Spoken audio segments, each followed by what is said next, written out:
Seriously, I think that this is the kind of issue that if the Democrats have got to talk about. We have never had so much wealth at the top. We have never had a middle class that is so squeezed. We've never had a working class that is actually declining, going down the tubes. If the Democrats say, this is what we're going to do about housing, this is what we're going to do about health care, this is what we're going to be about, we have paid family leave. Look at the contests around the country where Democrats have won, and the Democrats are saying affordability, affordability. Look at Mamdani. Here's what I'm going to do about housing. Here's what I'm going to do about transportation. Here's what I'm going to do about childcare.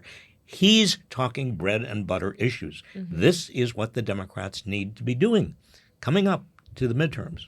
But but I hate to keep thinking about this, but so this is the most egregious, disgusting, corrupt presidency I think we've ever had. So if Paramount goes through, Jared Kushner, who is his son-in-law, is one of the big investors at the table, right, for this. And Trump is deciding to make his family wealthier. Not only is he with and his you know buddies, where some of the money is coming from. Again, Yep. We're talking about the Ellisons, and we're talking about Saudi Arabia.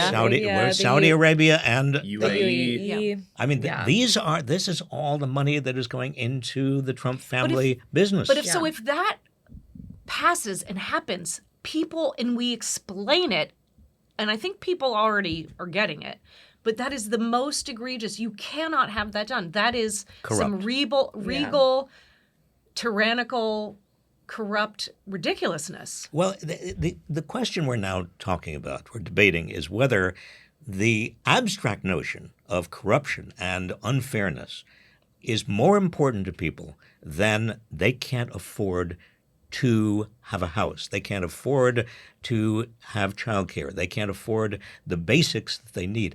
I think the affordability or not be able to afford, I think that's the biggest issue. But I really do. I don't think it's an either or. I think it's an and both. I mean, this corruption feeds into the affordability crisis because everybody is watching these billionaires get richer and richer. I mean, the 10 richest billionaires added $700 billion to their wealth since Trump has been back in the White House. And people see that. They see Elon Musk getting this massive pay package to become the world's first trillionaire. Pay package. So I think it's not a matter of, should we focus on corruption? Should we focus on affordability? It's one and the same, because if the Paramount deal goes through or if the Netflix deal goes through, workers are going to lose their jobs. Unions are going to lose some of their bargaining power. Consumers are going to see their streaming prices go up. So the corruption is feeding the affordability crisis. So I think a combination of those messages can be really powerful.